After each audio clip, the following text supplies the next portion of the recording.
channel, and well, it's old, but this is a new channel where I'm going to be making ASMR content for anyone interested. I'm going to be reading books because I love ASMR reading. So for anyone interested and who loves ASMR readings as well, this channel is for you. So I hope you enjoy. And I'm going to be reading Casting the First Stone by Kimberla, Lawson, Roby.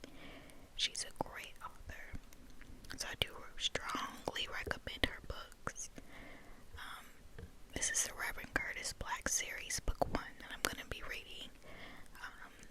I have read other books in this series, but for some strange reason, I didn't start with one. So, I hope you guys enjoy. I'm going to be reading the prologue and chapter 1. May 1991. I have something to tell you, Curtis said to Tanya, the woman he'd been dating for quite some time now. Probably one of the most important things I will ever have to tell anyone. Okay, she said as calmly as she could, although in reality she was about to spill over with curiosity. Remember when I told you that I thought God had called me to preach? He asked. She nodded. Well, no matter how hard I've tried to ignore it, I now know that I have to accept it. Tanya reached out to hug him, and they embraced for a few seconds.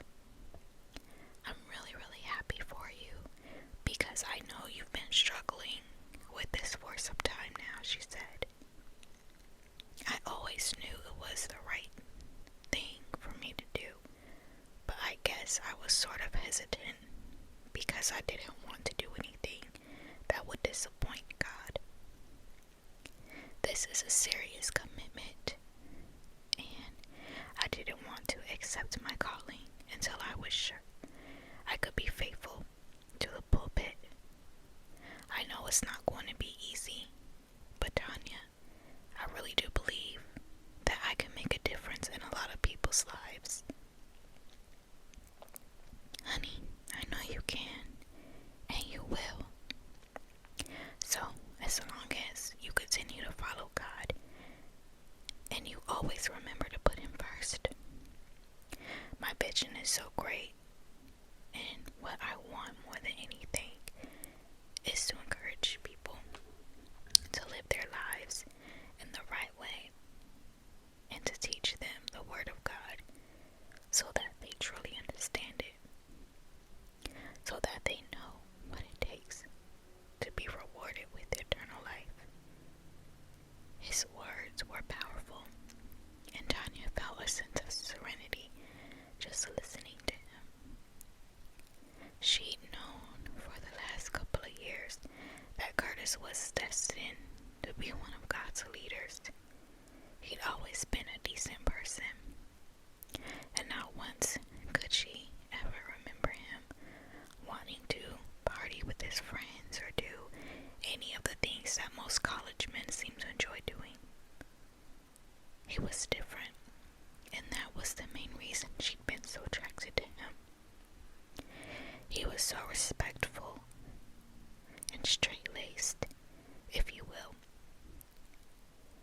which had been fine with her, because drugs, alcohol, and wild parties hadn't been her thing either. Curtis continued, I'm telling you, sweetheart, the sky is the limit in terms of what I can accomplish with my ministry. Maybe I'll even become senior pastor at one of the prominent churches here in Atlanta. Or maybe I'll even build my own church.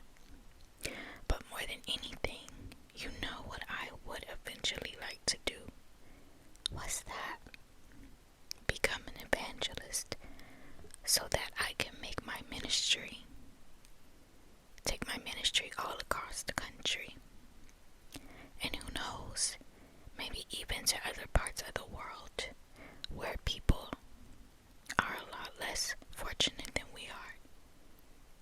You really got it all planned out, don't you? Tanya laughed. Curtis laughed with her. I guess I do. Well, there's nothing wrong with being ambitious because that's what will make all the difference in the world for you as a minister. And I'm so proud of you for making this decision. I'm glad to hear you say that because I wasn't sure how you would react to being with the minister, he said, grabbing both of Tanya's hands. His face was serious, and Tanya wondered what was coming next. You know I love you, right? He asked. Yes, and you love me, right? He asked, staring straight into her eyes. You know I do. I always have. Curtis sighed deeply, moved from the sofa, and kneeled in front of her on one knee. Then he pulled out a small felt textured box. Tanya covered her mouth in disbelief. Sweetheart, will you marry me? Tanya swallowed hard with tears flowing down her face, but quickly answered his question. Yes, Curtis, I will. He smiled at her, stood and pulled her up from where she was sitting. They held each other close, and when her future husband kissed her, Tanya felt like melting. She was so in love with him, and she could tell his feelings for her were the same. And now he was going to be a minister. Better yet, maybe even a pastor of his own church someday. He was happy. They were happy together, and Tanya couldn't imagine life being any better than it was for them right now. But best of all, she had a feeling that they were going to be happy with each other from now on. And that was the one thing she'd always dreamed of. Chapter 1. April 1999. Tanya crossed her legs for what seemed like the 100th time and gazed at her husband in disgust. She'd been sitting as patiently as she could, pretending to pay attention to what he was saying. But the more she listened to his pathetic observations, the more annoyed she became. And just looking at the $800 suit, the overpriced dress shoes, and the expensive gold watch he was wearing was enough to make any human being puke. She couldn't believe he actually had the audacity to stand before his 3,000 plus congregation, practically demanding that they give more money. Exactly how much more money did he think these people could afford anyway?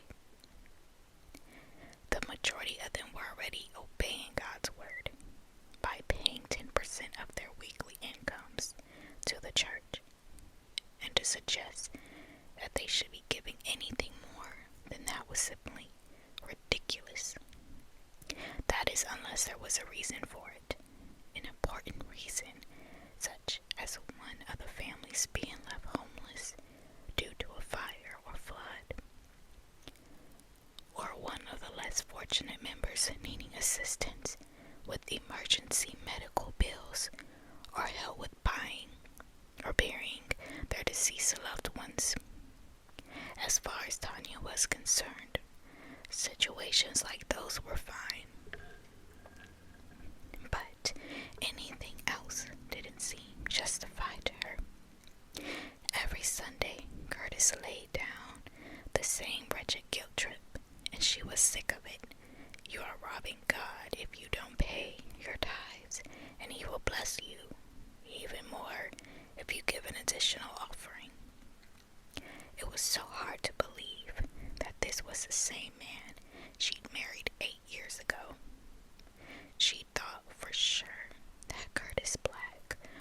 the man of her eternal dreams.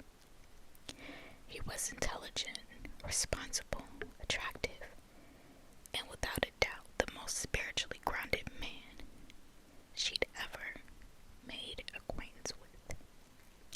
They'd met during her junior year at Spelman, his senior year at Morehouse, and had fallen hopelessly in love with each other immediately. He pursued his bachelor's degree in business, and she worked hard on her degree in psychology. Then shortly after they'd each completed their graduate studies in counseling, Curtis announced that God had called him to preach and that he wanted her hand in marriage. And for the first 6 years, they'd been happier than any married couple could have thought possible. Everyone said they were a perfect match, and their friends and family members always raved over how attractive the two of them looked together. Curtis with his tall, broad-shouldered body and deep mocha complexion, and Tanya with her black bobbed hairstyle and medium cocoa skin tone. But what all their admirers didn't know was that not everything that looked good was, and that her and Curtis's model marriage had long since turned into something very ugly and dreadfully different. If they all only knew about the horrible rumors that started only weeks after Curtis was installed as pastor of Faith Missionary Baptist Church, which was located on the south side of Chicago, and how Tanya had purposely tried to ignore each and every one of them, hoping these rumors were nothing more than vicious lies. That is, until those lies began floating a mile a minute from every possible direction, and she'd had no choice except to believe that at least some of what she was hearing had to be true. The thought of Curtis sleeping with another woman had always made her cringe, but now Tanya's pain was slowly turning to rage. She hated the ground that he walked on and everything he stood for. She wished him dead on almost every occasion, and she wasn't sure how much more of this fake hate of a marriage she could actually take. She was sick of him, and sick of pretending that they were this perfect couple who loved each other more than life itself. And even worse, she hated him for not spending any time with their 6-year-old daughter, Alicia, the same daughter who still worshipped everything that had to do with her father. She didn't deserve to be neglected by him that way, and just thinking about how he treated her sent Tanya into fury. Oh, but enough was enough, and as soon as they arrived back at their south suburban home in Covington Park, wife of a pastor or not, she was going to show him a side of her that he'd never seen before. Tanya snapped out of her daydream and watched her husband step away from the podium. She couldn't believe he was still begging for more money. Many of us Christians have little because we think little, and I want you all to know that it's up to you and me to take care of Faith Missionary Baptist Church, Curtis said, walking down the center aisle of the beautiful sanctuary, just past the second pew where Tanya was sitting. If you want me to take you to places that you've never gone before, then we are going to have to get rid of these stingy attitudes. I can feel them throughout the entire congregation, and it ain't nothing but the devil who is trying to convince you to hold on to those purses and those wallets. Who gave you those purses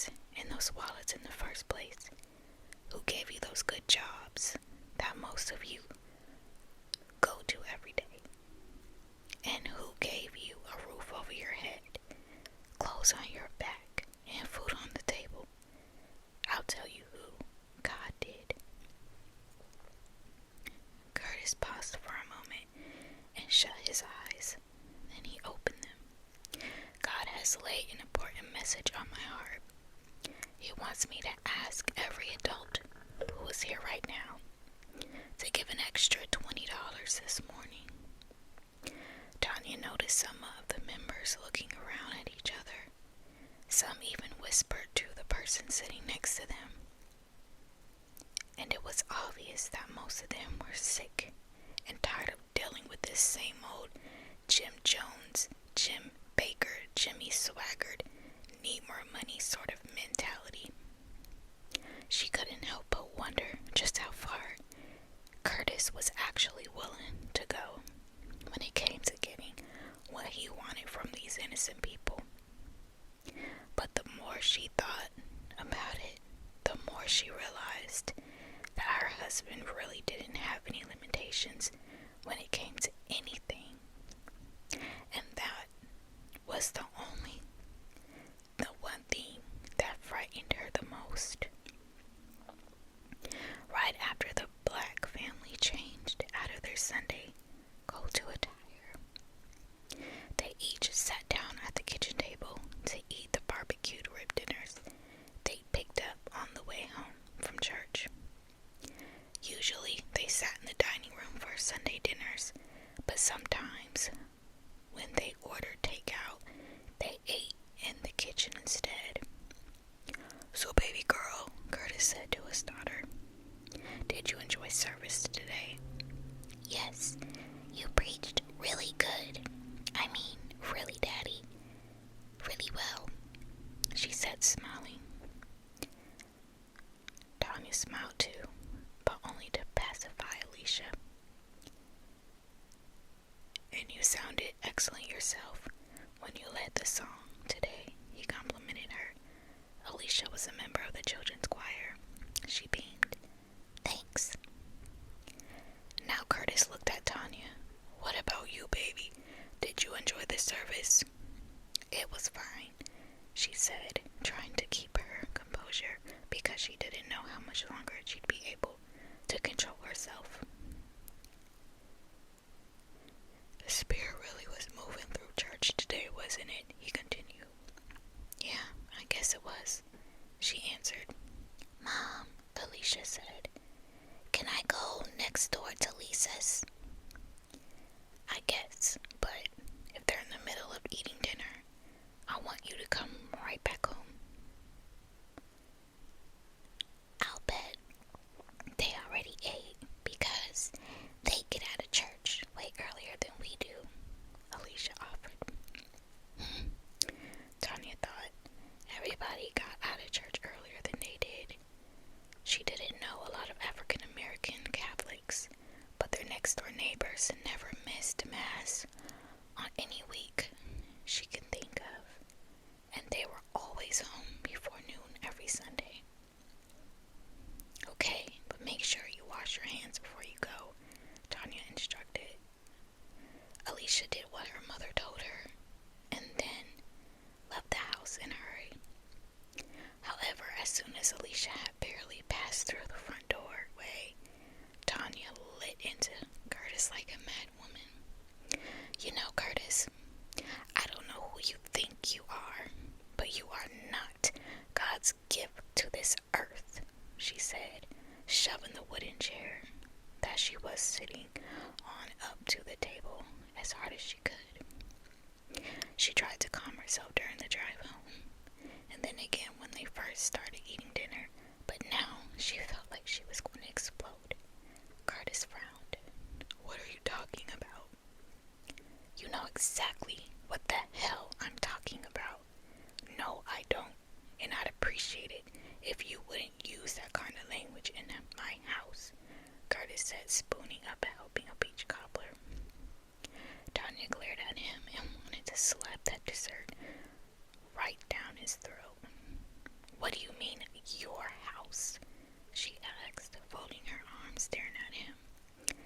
"This house is just as much mine as it is yours, and you better get this through your head, too. I'll say whatever I feel like saying whenever I feel like it. You might control those trends you sleep around with, but you don't control anything that has to do with me." "Lord have mercy," Curtis said, squinting at Tanya. This ain't nothing but the devil trying to come between us. Because Lord knows I haven't been sleeping around with any woman. Curtis, please. I mean, why is the devil always responsible for everything when it comes to you getting caught up in your mess? And if that's the case, then let me ask you this. Is he responsible for you laying up with practically every woman at the church who will have your little jackleg preacher tail? Tanya said, and was shocked at her own words. She hadn't spoken so profanely since college, and even less so since she became a minister's wife, and she wasn't proud of it. But it was just that she'd had it up to here, there, and everywhere with Curtis sleeping around. She didn't have 1 ounce of proof, but that was only because he was always so smooth, slick, and secretive with his wrongdoings. But she knew what he was up to because he'd long stopped satisfying her in bed, and to tell the truth, their lovemaking was non-existent, and no man, especially one who was as high-natured and passionate in bed as Curtis, could go without smacks. Week after week, and lately month after month. No, Pastor Curtis Jasper Black was definitely getting his needs fulfilled somewhere else. She was sure of it. Curtis looked at his wife as if she was crazy. Why are you doing all that cursing? Now, which do you think is worse, Curtis? Excuse me. Me using the word hell and ASS, or you running around all over town committing adultery? See, that's the thing with you. You're always pointing out what everyone else is doing wrong, when all along you're doing something much worse. And to think you're the head of a prominent Baptist church, please. Curtis shook his head in confusion. I don't know what's gotten into you, but I'm going to pray for you. Maybe we need to pray together so the devil can loosen his hold on you. What's gotten into me is that I'm sick of hearing all these rumors about you and these women, and I'm sick of you coming into this house sometimes as late as midnight and 1 o'clock in the morning, claiming that you've been doing the work of the Lord, claiming that you were at some Baptist ministers meeting, claiming that so-and-so needed you at the hospital all evening to pray for their dying soul, or that Mary Sue and Jane needed you to pray for their gang-banging son. Yeah, right, she said, throwing the last of the dinner dishes into the dishwasher. Curtis sighed deeply and then stood up from the table. Look, I've had enough of this, and I won't be spoken to this way in my own house. I'm the head of this house, and you will respect me whether you want to or not. A wife has a place, and she should stay in it, and I'm only going to tell you this one last time. I'm not sleeping around with any woman. I love you and Alicia, and I would never betray my family, regardless of what you and any of the rest of those gossipy women at church think. They're just jealous, and the sooner you figure that out, the better off we'll be. Jealous of what, Curtis? Jealous of the way you dress, the kind of house you live in that brand new Lincoln Navigator you drive around in every day. The ones who are talking are the ones who wish they were in your shoes. She couldn't believe how shallow and superficial he was. And what did material things have to do with anything anyway? And since she didn't know, she decided to ask him, what do material things have to do with you sleeping around, Curtis? Look, he yelled at the top of his lungs. I've already told you 100 times times. I'm not sleeping around with anybody. Well then, why don't you make love to me anymore? Huh? Explain that. You know, I'm under a lot of pressure, and that being pastor of a large church takes a lot of hard work. You see how tired I am every evening when I get home, but I promise things will get better. Maybe when hell freezes over, but then I don't plan on staying around long enough to see if things will get better or not, she said, wiping the kitchen table. Curtis laughed sarcastically and shook his head. Then he grabbed his car keys.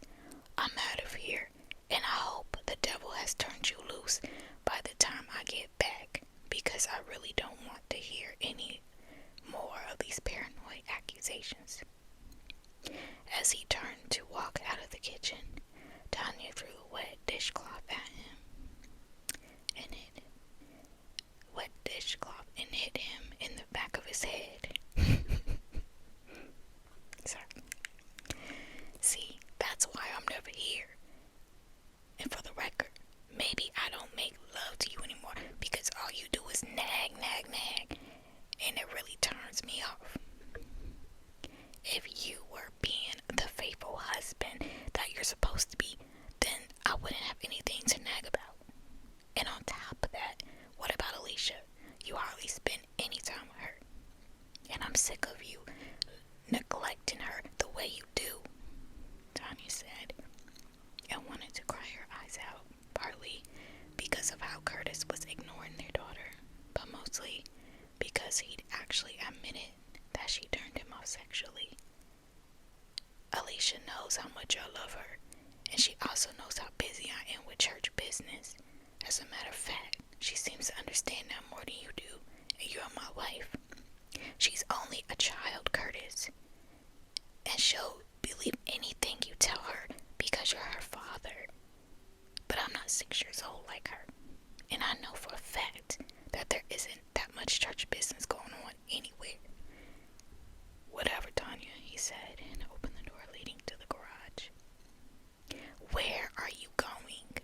She yelled behind him. To lay out with Adrian Jackson. To lay out with who? He said, laughing in denial. You heard exactly what I said. To lay up with Adrian Jackson, Tanya repeated, becoming angrier by the second. She'd heard that Deacon Jackson's wife was Curtis's prime cut mistress, and although Tanya didn't have any proof, she couldn't dismiss what she'd been hearing. If you must know, I'm going out to visit some members of the sick list, he said without looking back at her. Liar, Tanya shouted. But Curtis shut the door, and it wasn't long before she heard him driving down the street. Tanya sat down at the kitchen table and clasped her hands together under her chin. 1,000 thoughts circulated her mind.